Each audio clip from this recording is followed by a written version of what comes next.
जय माता दी सभी बहन भाइयों को। आज एक बड़े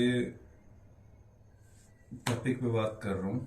बहुत से लोगों का मैसेज आता है गुरु मंत्र क्या होता है, या गुरु मंत्र का कैसे जाप करा जाता है, मंत्र जाप कैसे करा जाता है। पहली चीज तो आप लोग गुरु मंत्र और बाकी मंत्र में फर्क करना सीखो। गुरु मंत्र वो होता है जिसे गुरु अपने शिष्य को दिया जाता है हर प्रथा में, ठीक है, चाहे वो नाथ संप्रदाय हो, ठीक है, चाहे अघोर संप्रदाय हो, ठीक है, या जो भक्ति हम कर रहे हैं वो संप्रदाय हो, सबका एक अलग अलग हिसाब है, ठीक है। और हर गुरु का एक अलग हिसाब होता है कि अपने शिष्य को किस हिसाब से गुरु मंत्र दिया जाता है, ठीक है। कुछ चीजें आपको बता देता हूँ कि नाथ संप्रदाय में जो गुरु मंत्र दिया जाता है वो काफी महीनों तक चलता है।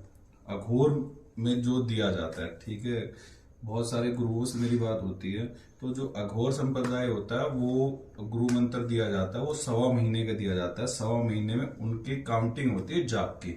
जैसे कि अमावस्या से आपको अमावस्या का दे दिया, ठीक है। अगर एक अमावस्या गई उसके बाद आपके गुरु ने आपको गुरु मंत्र दिया।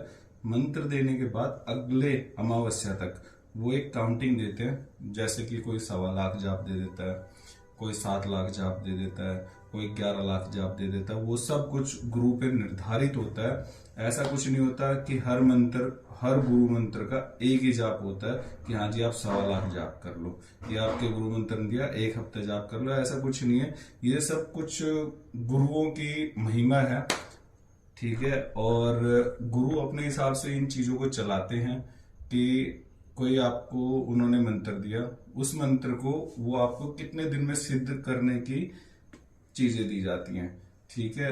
अगर आपको गुरु मंत्र दिया जाता है गुरुमुख, एक होता है गुरुमुख, आपको अपना गुरुमुख, आपके गुरु अगर गुरुमुख मंत्र देते हैं तो उसके 1.25 लाख जाप होते हैं, ठीक है। और उनके कुछ नियम दिए जाते हैं जो कि आपके गुरु महाराज, ठीक है, वो बताएंगे। और कुछ मंत्र ऐसे होते हैं, लोगों का कुछ भ्रांतियां होती हैं। ऐसा कुछ नहीं भाई, मैं बहुत बड़ा ज्ञानी हूँ, कुछ नहीं हूँ, ठीक है, 4 दिन का बालक हूँ। लेकिन ये चीजें भाई चप्पलें घिसी है, ठीक है, जगह जगह घूमा हूँ और गुरु उस्तादों से सीखी है। एक गुरुओं से नहीं सीखी भाई, ठीक है। बचपन में माँ की उंगली पकड़ी तब चले, ठीक है। उसके बाद में जब आगे स्कूल के टीचर ने आगे बढ़ाया, उसके बाद कॉलेज के टीचर ने आगे बढ़ाया, ठीक है। ऐसे बहुत सारे गुरुओं ने, और मैं तो हर किसी को अपने आप में सामने वाले को गुरु की नजर से देखता हूँ। तो बहुत सारी चीजें हमने गुरुओं से सीखी हैं, ठीक है। गुरु उस्ताद जो होता है वो अपने हिसाब से चीजें दी जाती है, ठीक है। कुछ लोगों की ऐसी भ्रांतियां होती हैं कि कुछ मंत्र हम कैसे कर जाते हैं। कुछ होते हैं साबर मंत्र, ठीक है। साबर मंत्रों का अपना एक नियम होता है। साबर मंत्र हम करते हैं वो माला पे करते हैं। कुछ ऐसे मंत्र होते हैं, मान लो आप ओम नमः शिवाय, उसके लिए आपको कोई भी माला की जरूरत नहीं है। वो आप किसी भी अवस्था में, ठीक है, आप सो रहे हो तब भी कर सकते हो, आप बैठे हो तब भी कर सकते हो, आप खा रहे हो तब भी कर सकते हो।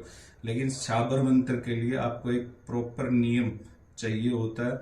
उस नियम के आधार पे आप जाप करोगे तो वो आपका सिद्ध होता है, ठीक है। साबर मंत्र बहुत जल्दी सिद्ध होते हैं, ठीक है। और कुछ ही माला पे सिद्ध हो जाते हैं। ऐसा कुछ नहीं है कि आप उनके 1.25 लाख जाप करो, ठीक है। अगर आपके गुरु उस्ताद ने वो मंत्र सिद्ध कर रखा और आपको दान में दे दिया तो आप कुछ माला करोगे, आपको मंत्र सिद्ध करेगा और काम करने लग जाएगा, ठीक है। और कुछ मंत्र ऐसे होते हैं, मान लो ओम नमः शिवाय, वो आप साल करोगे, 2 साल करोगे, ठीक है, उनका प्रभाव बहुत लेट मिलता है। लेकिन जो साबर मंत्र होते हैं वो आपके बहुत जल्दी प्रभाव में आते हैं और बहुत जल्दी काम करते हैं, ठीक है।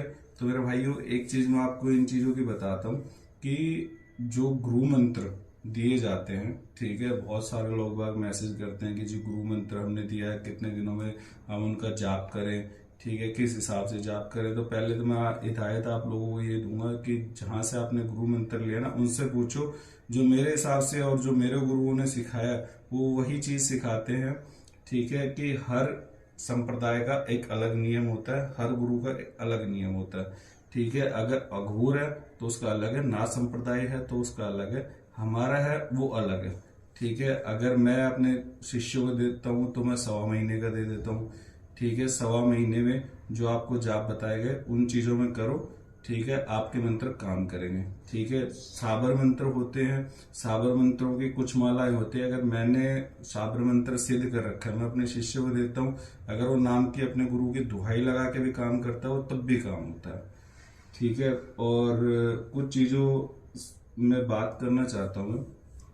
वो बात ऐसी है कि बहुत सारी भ्रांतियां होती हैं। भ्रांतियां, कुछ लोग बाग फोन करते हैं, मैसेज करते हैं, जी मैं शिष्य होना चाहता हूँ।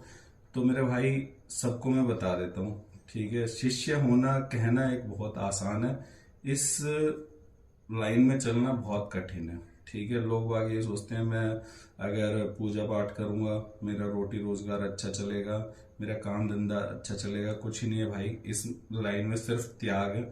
आप त्याग करोगे, आप दूसरों का कर्म करोगे, ठीक है, दूसरों के विपदा काटोगे तो आपका कर्म होगा, अन्यथा कुछ भी नहीं है। ठीक है, आप उनको अपने कर्म दोगे, अपना जाप दोगे, अपनी पूजा दोगे तो उनका काम होगा, अन्यथा नहीं होगा। ठीक है, तो ऐसी भ्रांतियां मत रखो। इस लाइन में वही आए जो अपने कर्म किसी को देना चाहे। ठीक है, कई लोग बाग ऐसे कहते हैं ना, मैं उसे दुख में नहीं देख सकता, तो वो आए कि हाँ मैं दुख में नहीं दे सकता, चाहे मेरा इस चीज में अन्न लगे, मेरा धन लगे, मेरी पूजा लगे, मेरी पाठ लगे, ठीक है, तो ही आए। नहीं तो भाई अपने नॉर्मल भक्ति करो, बाबा का नाम लो, हनुमान चालीसा पढ़ो और जय श्री बालाजी और जय श्री राम करते रहो। ठीक है, आगे आपको मैं कुछ और टॉपिक पे बात करूंगा। ठीक है, अगला टॉपिक मेरा रहेगा कि अगर आप भगत बनना चाहते हो तो उसके शुरुआती लक्षण कैसे होते हैं। ठीक है, और लक्षण के बाद आप उन चीजों में, ठीक है, आपके पास में कोई सक्षम गुरु नहीं है तो उन चीजों को थोड़ा और कैसे बढ़ा सकते हो। ठीक है, और मैं भाई ये चीजें कोई किताबी में पढ़ के नहीं आ रहा, कुछ नहीं आ रहा। ठीक है, मैं तो वो चीजें आपके बता रहा हूँ जो मेरे ऊपर बीती है और इन चीजों से मैं निकला हूँ। ठीक है, जय बाबा की, जय श्री राम, जय माता दी।